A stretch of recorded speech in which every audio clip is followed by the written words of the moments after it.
जैसा कि नाम है, आप तक पहुंचाएंगे सही और सटीक खबर। जनता की सुननी है और सरकार को सुनानी है। ये है आई ऑफ ट्रुथ। नमस्कार दोस्तों, आप देख रहे हैं आई ऑफ ट्रुथ और मैं हूं आपके साथ अनु जैन रोहतगी। और आज हम बात कर रहे हैं यूपी की। यूपी में चुनाव होने वाले हैं, 1 साल रह गए, लेकिन यूपी के चुनाव बहुत ज्यादा इंपॉर्टेंट होते हैं।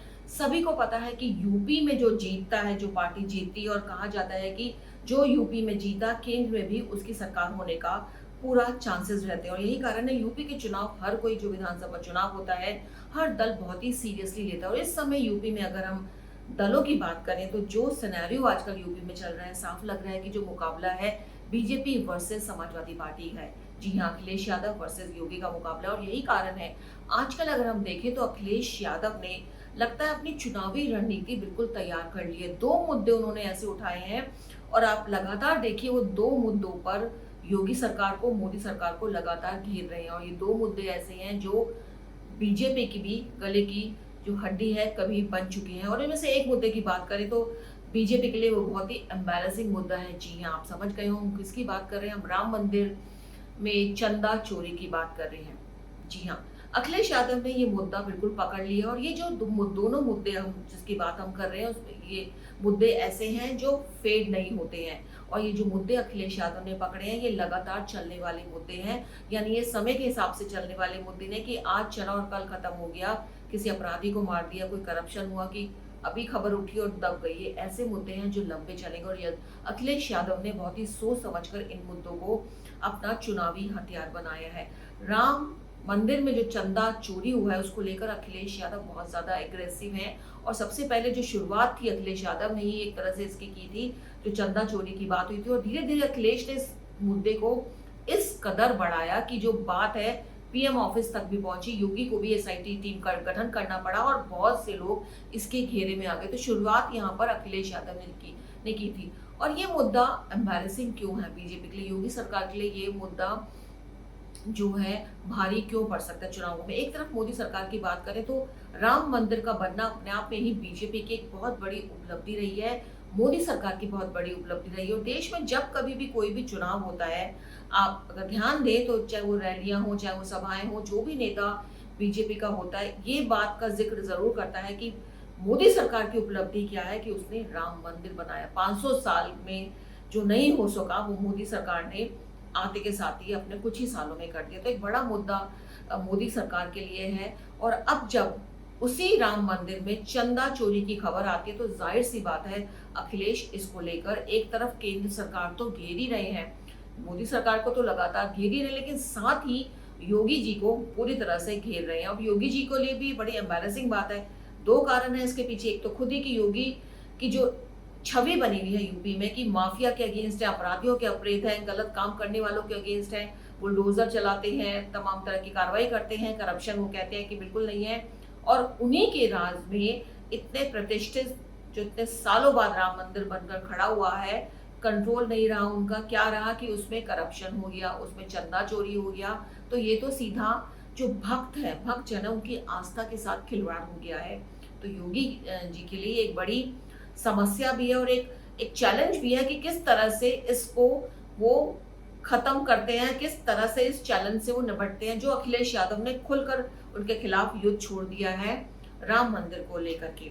एक दूसरा मुद्दा जो अखिलेश यादव ने पकड़ा है वो एनकाउंटर का पकड़ा है। जी हाँ, एनकाउंटर यूपी में लगातार हो रहे हैं, बुलडोजर लगातार चल रहे हैं और अखिलेश यादव लगातार इसके खिलाफ आवाज उठा रहे हैं।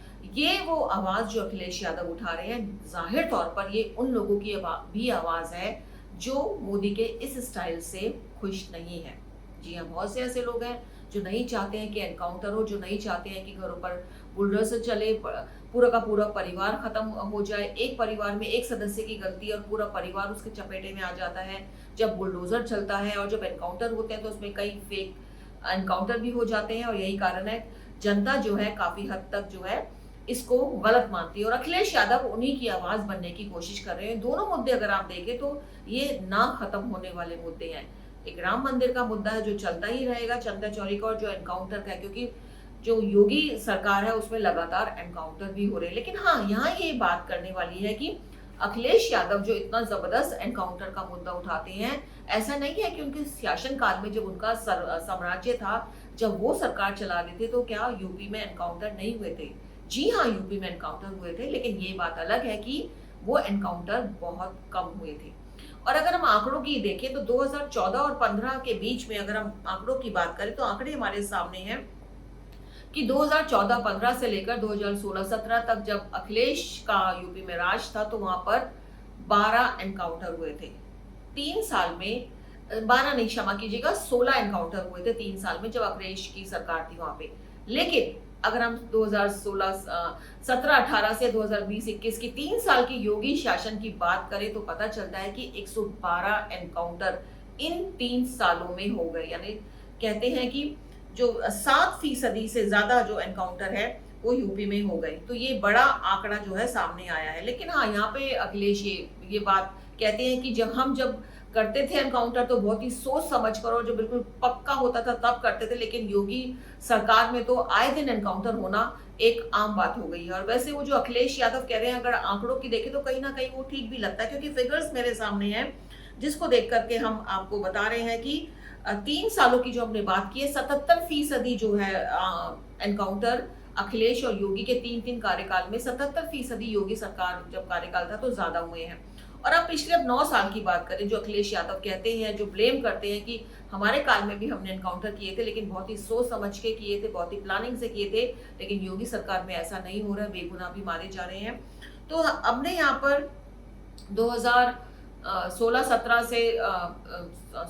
से 20-21 के बीच की बात की, और 2018 के अगर हम आंकड़े के नेशनल वाइड अगर हम आंकड़े लें 2018 के, तो जो फेक एनकाउंटर हुए थे जो उनमें से यूपी का नंबर 1 है। जी हाँ, ये भी फिगर बता रहे हैं, और समय योगी का साम्राज्य था यूपी में। तो ये जो आंकड़े हम बता रहे हैं, 2018 में देश में 22 लोग जो है फेक एनकाउंटर में मारे गए थे, और इसमें 17 लोग जो थे वो यूपी से थे।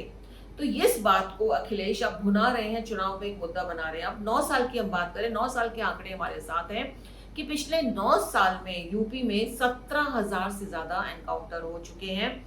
और जो फिगर्स हैं वो बताते हैं कि 17,000 एनकाउंटर में 279 यानी 289 जो अपराधी हैं वो ढेर हो चुके हैं, और 11,000 से ज्यादा घायल हुए हैं। और हाल ये होता है कि अब अपराधी कहता है कि हमें जेल भेज दो, अपनी जमानत जब्त करवा के, खत्म करवा के वो जेल जाने की कोशिश करता है। यूपी में इस समय ये सिनेरियो बना हुआ है, और ये आम लोग भी जानते हैं जो यूपी में रहते हैं कि यूपी में अपराधी इस कदर डरे हुए हैं एनकाउंटर से कि हाल ये बन गया है। लेकिन हाँ, जो ये एनकाउंटर हुए हैं इस दौरान, उसमें से 18 पुलिसकर्मी भी शहीद हुए हैं, उनकी डेथ हुई है, और 2000 के लगभग जो है पुलिसकर्मी वो घायल भी हुए हैं। जो एनकाउंटर हम 9 साल की बात कर रहे हैं यहाँ पर, जो ये एनकाउंटर हुए हैं, और इन सब के बीच सबसे ज्यादा एनकाउंटर जो है वो मेरठ जोन में हुए हैं। जी हाँ, मेरठ जोन में सबसे ज्यादा एनकाउंटर हुए हैं। यहाँ पर अपराधियों के खिलाफ बहुत ज्यादा एनकाउंटर किए गए हैं। तो एनकाउंटर की हमने यहाँ बात करी, हमने आपको कंपैरिजन भी बता दिया कि अखिलेश यादव ने ये मुद्दे क्यों पकड़े हैं, क्योंकि अखिलेश यादव को ये पता है कि दोनों ही मुद्दे कहीं ना कहीं जनता से जुड़े हुए हैं। एक जनता की आस्था के साथ खिलवाड़ करता हुआ नजर आ रहा है, और दूसरा जनता को कहीं ना कहीं लग रहा है कि कहीं कानून को सरकार हाथ में तो नहीं ले रही है। ऐसा होना नहीं चाहिए कि जो सजा एक आदमी ने की है उसकी गलती जो है पूरा परिवार भुगत रहा है, जो बुलडोजर चल रहा है और जो एनकाउंटर्स हो रहे हैं। और कई बार जो फेक एनकाउंटर्स हो जाते हैं उससे भी जो है सवाल खड़े हो जाते हैं। और फेक एनकाउंटर, जैसा कि हमने बताया कि यूपी में सबसे ज्यादा हो रहे हैं, और एनकाउंटर की संख्या भी ज्यादा है, तो फेक भी एनकाउंटर इसलिए ही यूपी ज्यादा। लेकिन हाँ, सोचने की बात यह है कि योगी सरकार का जो जितने भी अब तक सर्वे हुए हैं उसमें योगी सरकार की लोकप्रियता अभी तक कम नहीं हुई है। मतलब जो वो लोग हैं जो चाहते हैं, जो कह रहे हैं कि एनकाउंटर नहीं होना चाहिए, कम होना चाहिए, गलत है, उनकी संख्या बहुत कम है। लेकिन वो लोग जो एनकाउंटर से खुश हैं, जो आम जनता है, जो सोचती है कि एनकाउंटर हो रहे हैं, यूपी जो है उसमें सुरक्षा व्यवस्था बहुत अच्छी हो गई है, आम नागरिक जो है अब सुख से सुकून से वहां रह सकता है, उसको देखते हुए आम जनता की जो संख्या है वो ज्यादा है। और इसलिए अब ये तो समय ही बताएगा कि अखिलेश यादव ने जो 2 मुद्दे चूज किए हैं उसमें वो कितनी हद तक योगी सरकार को चैलेंज कर सकते हैं। क्योंकि योगी सरकार भी राम मंदिर के मुद्दे पर जो चंदा चोरी हुआ है उस पर बहुत ही ज्यादा स्ट्रांगली उन्होंने कदम उठाया और कहा है कि दोषियों को बख्शा नहीं जाएगा और अब तक कईयों के खिलाफ कार्रवाई भी शुरू हो चुकी है, इन्वेस्टिगेशन शुरू हो चुकी है, एसआईटी का गठन हो चुका है। तो प्रेशर बहुत ज्यादा है योगी सरकार पर और अगले साल चुनाव होने वाले हैं और योगी जी को पता है कि लोगों की आस्था से जुड़ा हुआ ये मुद्दा है, तो वो दोषियों को सजा दिलाकर ही दम लेंगे, क्योंकि चुनाव भी है, खुद भी वो कहीं ना कहीं इन सब मुद्दों से बहुत करीब हैं, उनसे जुड़ा हुआ मुद्दा है ये। तो अखिलेश ने जो ये वार खेला है, जो एक रणनीति बनाई है, जो स्ट्रैटेजी तैयार की है दो मुद्दों को लेकर योगी सरकार पर को घेरने की चुनाव तक, ये कितनी कामयाब होगी ये तो समय ही बताएगा। लेकिन हाँ, फिलहाल जो स्थिति है उसमें अखिलेश यादव कहीं ना कहीं योगी सरकार पर भारी पड़ते दिख रहे हैं इन्हीं दो मुद्दों के कारण। दोस्तों, उम्मीद है हमारा ये प्रोग्राम आपको पसंद आया होगा। हमारी कोशिश रहती है कुछ नया आपके सामने लाएं, कुछ विश्लेषण करें, कुछ फिगर्स आपके सामने रखें और जो डेफिनेटली कहते हैं ना, बाकी तो सब जनता को ही देखना होता है, आपको ही समझना है कि क्या गलत है, क्या सही है और क्या चीज कौन नेता ठीक कर रहा है, कौन नेता गलत कर रहा है, क्योंकि जनता ही सबसे बड़ी जज है। हम तो सिर्फ आपके सामने कुछ फैक्ट्स एंड फिगर्स पेश करते हैं। तो उम्मीद है ये प्रोग्राम पसंद आया होगा। बने रहिए, देखते रहिए हमारा चैनल और हमारे प्रोग्राम। हमारे चैनल आई ऑफ ट्रुथ को सब्सक्राइब कीजिए YouTube पर, इसे फॉलो कीजिए Facebook पर, Instagram पर, Twitter पर और कू पर। हमारे चैनल के बारे में फीडबैक देने के लिए हमें मेल कीजिए ioftruth.6@gmail.com पर।